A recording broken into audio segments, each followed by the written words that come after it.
तेरे लिए एपिसोड 37 वेदांत और प्रिया की फर्स्ट किस। कहानी अब तक।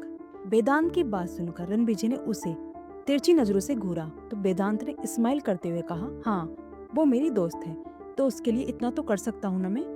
वो तुम्हारी दोस्त कब बनी? रणविजय ने उसे घूरकर कहा। तुम्हारी शादी से पहले। क्यों, जलन हो रही है क्या? वेदांत ने हंसते हुए कहा। मुझे क्यों होगी जलन? वैसे भी वो मेरी बीबी है और अगर उसे तुमसे दोस्ती करने में खुशी मिलती है तो मुझे क्या दिक्कत हो सकती है? रणविजय ने उससे कहा। पिछले कुछ दिनों से रणविजय और वेदांत के बीच की दूरियां कुछ हद तक कम हो गई थी और रणविजय इतना तो समझ गया था कि वेदांत के दिल में कहीं को लेकर कोई गलत इंटेंशन नहीं है और अगर कोई मेरी क्यूट सी दोस्त को हर्ट करने की कोशिश करेगा तो मैं उसे छोड़ूंगा नहीं, फिर चाहे वो तुम ही क्यों ना हो। वेदांत ने रणविजय से कहा तो रणविजय उसे घूरकर देखने लगा। वेदांत ने बात बदलते हुए कहा, हमें कहीं की सेफ्टी का पूरा ध्यान रखना होगा। रणविजय फिर बाहर देखते हुए कुछ गहरी सोच में डूब गया। अब आगे। दोपहर का वक्त। प्रिया अपने रूम में बेड पर बैठकर हेडफोन में सॉन्ग सुन रही थी। इस वक्त वो काफी रिलैक्स मूड में थी और आज वो पूरा दिन घर पर आराम करने वाली थी। तभी उसके फोन पर किसी अननोन नंबर से कॉल आई। प्रिया ने बेमन से कॉल अटेंड किया तो दूसरी तरफ की बात सुनकर उसने गुस्से से कहा, तुम्हें मेरा नंबर कहाँ से मिला? दूसरी तरफ वेदांत था। उसने बड़े एटीट्यूड से कहा, तुम्हारा नंबर पता करना मेरे लिए कौन सी बड़ी बात है? प्रिया ने झल्लाते हुए कहा, फोन क्यों किया? तुम्हें आज शाम 5 बजे मुझसे कैफे में मिलना होगा। वेदांत सीधा मुद्दे की बात पर आ गया। क्या? मैं भला तुमसे मिलने क्यों आऊंगी? प्रिया ने ऐसे कहा जैसे उसने कोई अजीब बात सुन ली हो। अब देख लो, तुम्हारी हो या मैं खुद तुम्हारे घर आऊं तुम्हें लेने? वेदांत ने उसे इनडायरेक्ट बॉन्ड करते हुए कहा। वेदांत की बात सुनकर प्रिया ने मन में सोचा, अगर ये मेरे घर आ गया और मेरी मम्मी ने उसे मेरा बॉयफ्रेंड समझ लिया तो मेरी मातोश्री तो पूरे घर में मुझे दौड़ा दौड़ा कर पीटेगी। उसने तो इमेजिन भी कर लिया था कि उसकी माँ उसे किस तरीके से झाड़ू से लगातार पीट रही है। वो जोर से चिल्लाते हुए बोली, नहीं। दूसरी तरफ से वेदांत ने फोन को अपने कान से दूर किया और अपने कान पर उंगली रख ली। फिर वापस फोन को कान के पास लगाकर कहा, यार चिल्ला क्यों रही हो? कान के पर्दे हिला दिए। खबरदार, जो तुम मेरे घर आए, तुम मेरी मम्मी को नहीं जानते, मार मार कर मेरा कीमा बना देगी। प्रिया ने उसे धमकाते हुए कहा। अच्छा ऐसा है क्या?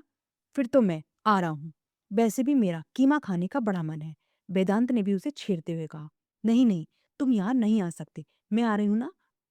बोलो कहाँ आना है? प्रिया ने जल्दी जल्दी बोला। वेदांत ने एक तिरछी स्माइल के साथ सोचा, आवाई ना लाइन पर। वेदांत ने उसे एड्रेस बताया और फोन डिस्कनेक्ट कर दिया। कपूर मेंशन। कहीं दादी के रूम में बैठी थी और दादी उसे कुछ बातें समझा रही थी। कहीं बेटा, तुम इस घर में अपने आप को कभी पराया मत समझना। हमारे घर की बहू को वही प्यार और अधिकार मिले हुए हैं जो हमारे घर की बेटियों को दिए जाते हैं। और बेटा, तुम्हें अगर कोई भी परेशानी हो तो तुम मुझसे बेझिझक बता देना। फिर दादी ने उसे एक पायल का जोड़ा देते हुए कहा, ये मेरी शादी की पायल है, इसे तुम अभी मेरे सामने पहन लो। कहीं ने देखा वो पायल बहुत ही प्यारी और थोड़ी भारी थी। उसमें काफी सारे घुंघरू भी थे जो काफी ज्यादा आवाज कर रहे थे। उनकी आवाज बहुत ज्यादा मधुर थी। कहीं ने जल्दी से उन पायल को पहन लिया, फिर बार बार अपने पैर हिलाकर उसकी आवाज सुनने लगी। दादी को कही कि यह हरकत बड़ी ही प्यारी लग रही थी। दादी ने प्यार से कहा, कही कुछ दिनों तक तुम इसे पहने रखना क्योंकि नई बहू के पैरों में पायल बहुत अच्छी लगती है। दादी की बात सुनकर कही ने हाँ में सिर हिला दिया। तभी वहां अनीता जी आ गई। उनके पीछे एक मेड अपने हाथ में कुछ बैग्स पकड़े हुए आ रही थी। अनीता जी ने मुस्कुराते हुए कहा, कही बेटा, ये कल के लिए साड़ी और कुछ ज्वेलरी है। कल हमें पगफेरे की रस्म के लिए तुम्हारे मायके जाना है ना, तो बेटा कल जल्दी से रेडी हो जाना। फिर अनीता जी ने मेड को सारा सामान रणविजय के रूम में रखने के लिए कहा। फिर उन्होंने कई को भी अपने रूम में आराम करने के लिए भेज दिया। शाम के 5 बजे एक कैफे के प्राइवेट रूम में वेदांत प्रिया का पेट कर रहा था। साथ ही वो अपने फोन में कुछ देख भी रहा था। तभी प्रिया रूम में आई तो वेदांत ने अपना सिर उठाकर उसकी तरफ देखा तो सामने प्रिया, जिसने इस वक्त वाइट कलर की कुर्ती ब्लू जींस पहनी हुई थी और गुस्से से उसे घूर रही थी। प्रिया को ऐसे देख वेदांत के होठों पर एक तिरछी स्माइल आ गई। उसने उसे सामने बैठने का इशारा किया तो प्रिया ने उसके सामने वाली चेयर पर बैठते हुए पूछा, क्यों बुलाया मुझे यहाँ? हिसाब पूरा करना था इसलिए, वेदांत ने कहा। प्रिया ने पहले वेदांत को अजीब नजरों से घूरा और पूछा, कौन सा हिसाब? मैंने तो आपसे कुछ नहीं लिया, फिर कौन सा हिसाब पूरा करना है? प्रिया की बात सुनकर पहले तो वेदांत ने उसे कुछ देर एकटक देखा, फिर अपनी चेयर से उठकर अपनी दोनों पॉकेट में हाथ डालकर उसकी तरफ धीरे धीरे बढ़ने लगा। फिर उसकी चेयर पर अपने दोनों हाथ उसके अगल बगल टिकाकर उसकी तरफ झुकते हुए कहा, तुमने जो मुझे इतना परेशान किया है उसका हिसाब किताब। कहते हुए वो प्रिया के चेहरे की तरफ झुकने लगा।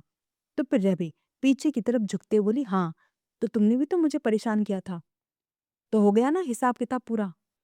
वेदांत का तो सिर्फ ये एक बहाना था प्रिया से मिलने का, वरना उसका इरादा तो कुछ और ही था।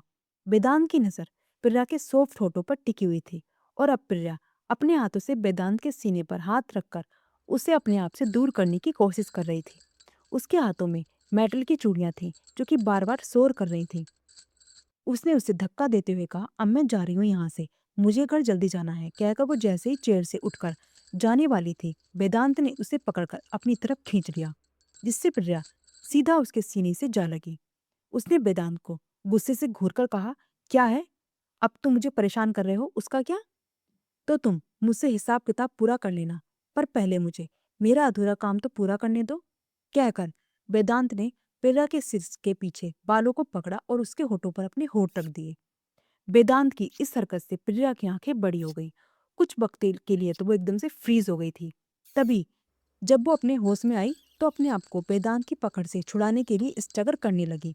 उसके चूड़ियों के शोर से वेदांत और ज्यादा एक्साइटेड हो गया था और बेतहासा उसके होठों को चूमने लगा। पर वेदांत तो जैसे उसके लिप्स के टेस्ट में खोसा गया था। वहीं प्रिया को सांस लेने में दिक्कत हो रही थी।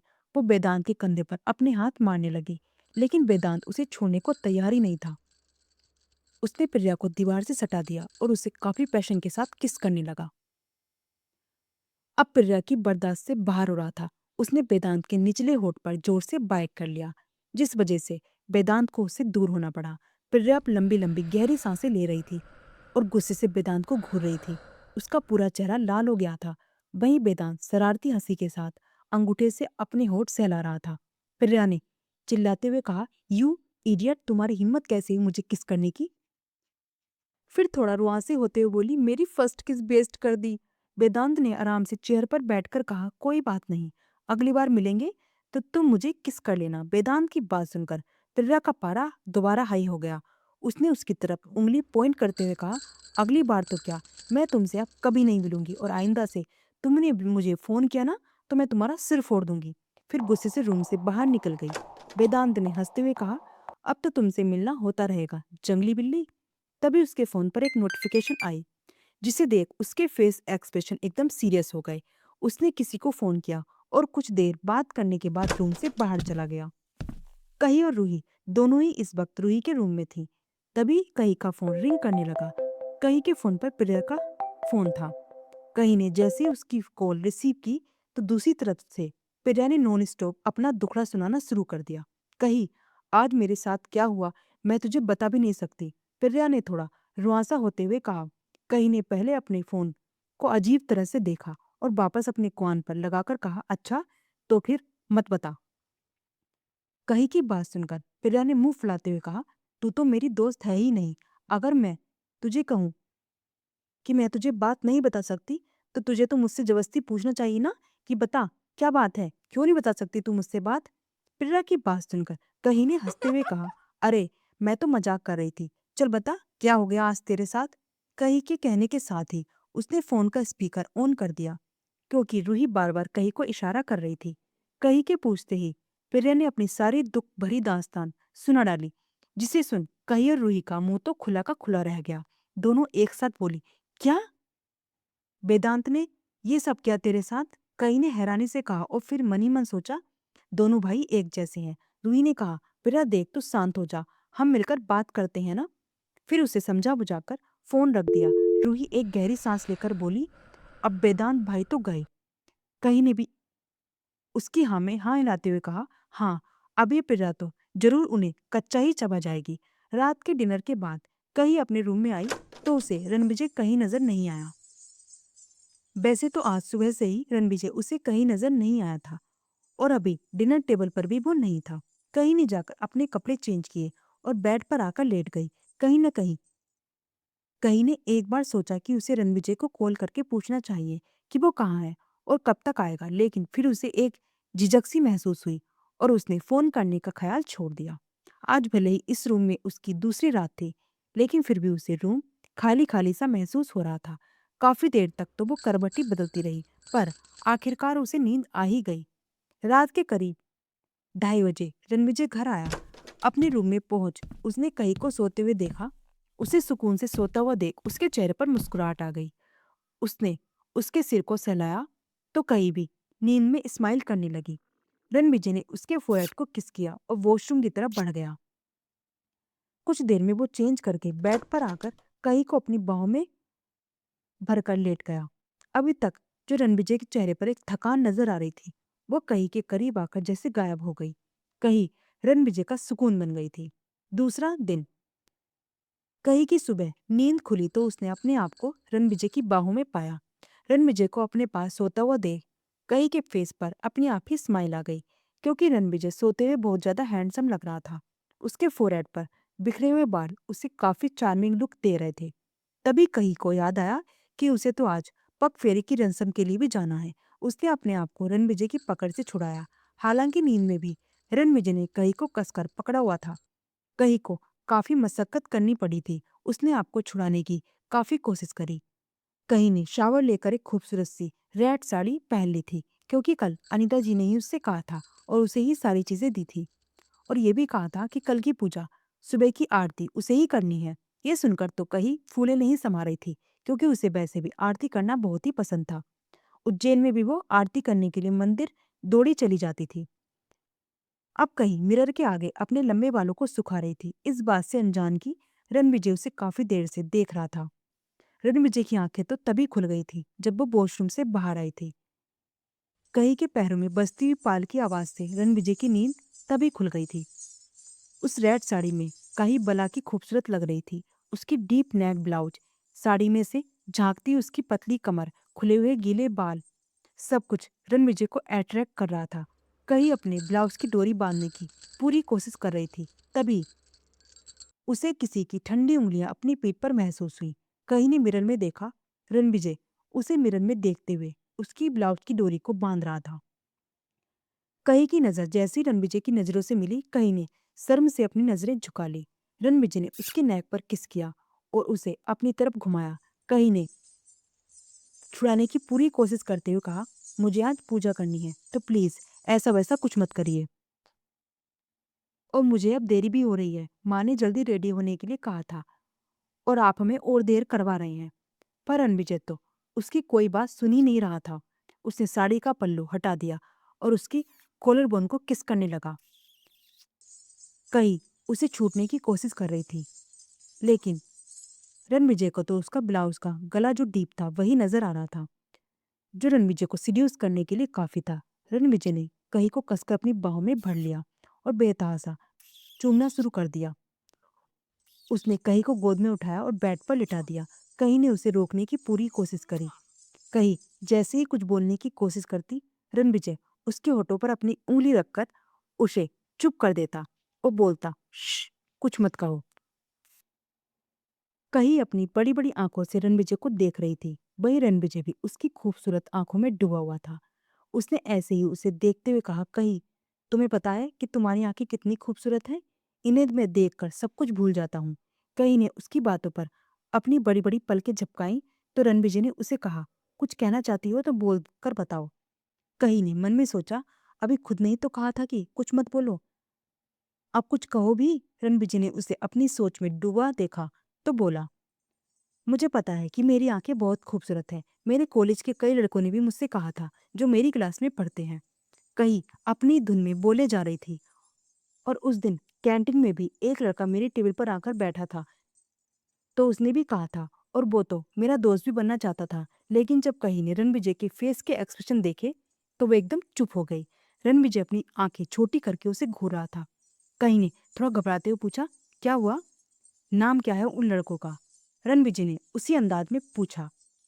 कही ने सोचते हुए कहा, रोहित, मानव, अजय, विनय और मुझे याद नहीं है।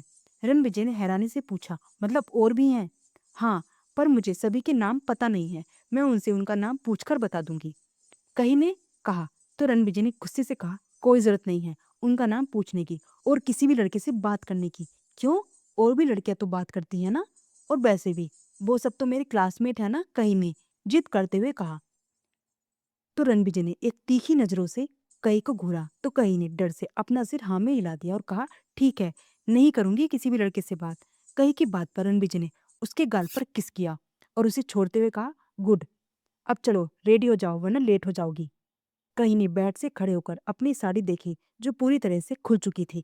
उसने गुस्से से रणविजय को देखा और कहा, मैंने इतनी मेहनत से इसे पहना था और आपने सब खराब कर दिया। अब इसे सही करने में मेरी हेल्प तो करिए। रणविजय जो वॉशरूम की तरफ जा रहा था, उसने पलटते हुए कहीं से कहा, मेरा काम इसे उतारना है ना कि पहनाना। तो अगर उतारने का काम हो तो उसमें तुम हम मेरी हेल्प ले सकती हो। कहते हुए उसने कहीं को देख अपनी एक आंख बिंग की और पलटकर वॉशरूम की तरफ चला गया। कही अपनी बड़ी आंखें करके उसे जाते देख रही थी और कहा, कितने बेशर्म है ये, बोलने से पहले कुछ सोचते भी नहीं है। फिर मनी मन रणविजय को गालियां देते हुए वापस अपनी साड़ी सही करने लगी, क्योंकि उसे पग फेरी के लिए भी जाना था, ऊपर से नीचे जाकर आरती भी करनी थी। कही जल्दी से रेडी होकर नीचे की तरफ गई। सीढ़ी से उतरती हुई कही एक अप्सरा, एक मूर्ति की तरह लग रही थी। नीचे बैठे हुए सभी लोग उसे देखने लगे। कही जल्दी से नीचे गई और सीधा मंदिर की तरफ बढ़ गई। बाकी सब लोग भी उसकी खुशी देखकर हैरान थे। उन्हें नहीं पता था कई को पूजा करना इतना पसंद है, वरना वो तो रोज ही उससे आरती कराया करते। तभी सारिका बोली, कई को आरती करना बहुत पसंद है, पहले भी वो मंदिर जाती थी और भोले बाबा और कृष्ण की बहुत अच्छी आरती करती थी। ये सुनकर दादी खुश हो गई और वो भी मंदिर की तरफ बढ़ गई। पीछे पीछे जितने लोग उठ चुके थे सभी आरती के लिए नीचे आ चुके थे। कहीं ने देखा पूजा की पूरी तैयारी तो पहले से ही की हुई थी, तो उसने जल्दी से बाकी सारी चीजें की और फिर आरती की थाली उठाकर आरती गाना शुरू कर दिया। मैं आरती तेरी गाऊं ओ के सब कुंज बिहारी, मैं आरती तेरी गाऊं ओ के सब कुंज बिहारी, मैं नित नित शीस निभाऊं ओ मोहन कृष्ण मुरारी, मैं नित नित शीस निभाऊं ओ मोहन कृष्ण मुरारी।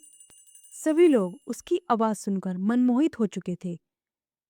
सारिका तो पहले ही जानती थी कही कितना अच्छा गाती है, लेकिन बाकी सब लोग भी अब कही की आरती में खो चुके थे। ऊपर रणविजय जो अपने रूम में रेडी हो रहा था, जैसी उसने आवाज सुनी वो भी उसकी आवाज सुनकर मनमोहित हो चुका था।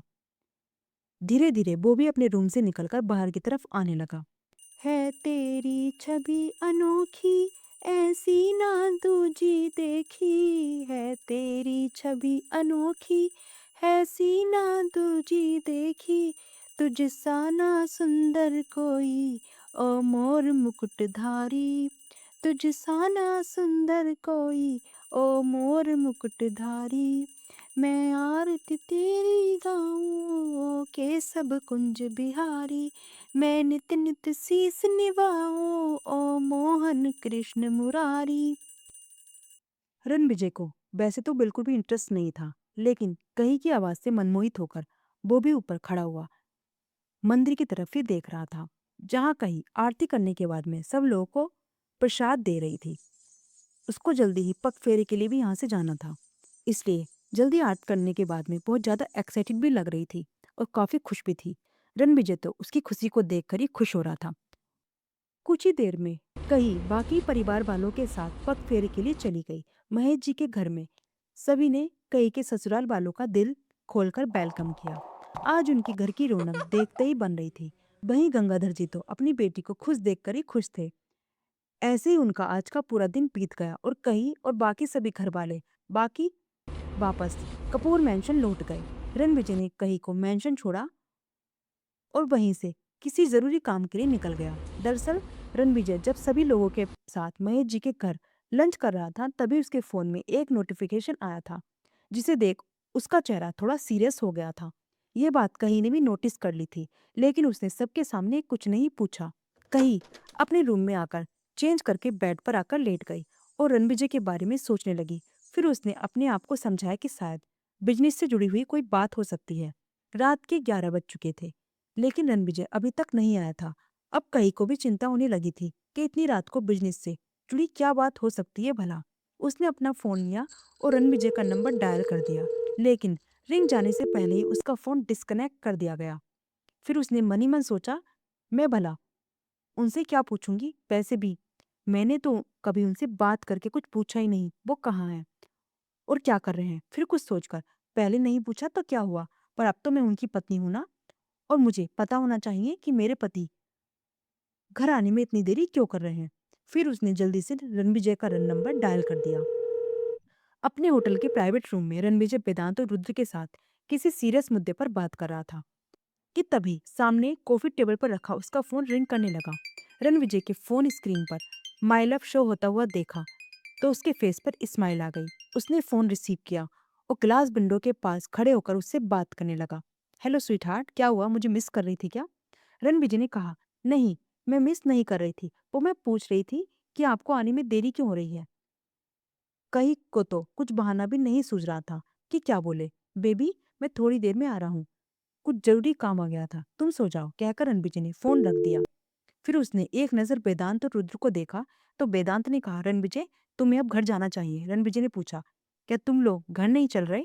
रुद्र ने कहा, नहीं, वैसे भी हमें किसी से मिलना है जो विक्रम से जुड़ी इन्फॉर्मेशन देने वाला है और उसके प्लान से जुड़ी हुई और इन्फॉर्मेशन भी देगा, और हमें कुछ भी पता चलता है तो हम तुम्हें इन्फॉर्म कर देंगे। मैं कल तुम्हें ऑफिस में मिलता हूँ, कहकर रणविजय ने गाड़ी की की उठाई और रूम से बाहर निकल गया। सुबह का वक्त, कही कि आज की सुबह भी रणविजय की बाहों में हुई। रणविजय को अपने सामने देख कही के दिल में एक अलग ही सुकून महसूस हो रहा था। कुछ देर तक तो कही उसे एकटक देखती रही। फिर उसने धीरे से रणविजय का हाथ अपनी कमर से हटाया और वॉशरूम की तरफ बढ़ गई। कही जल्दी ही रेडी होकर नीचे चली गई। जब रणविजय की नींद खुली तो कही उसे रूम में कहीं नजर नहीं आई।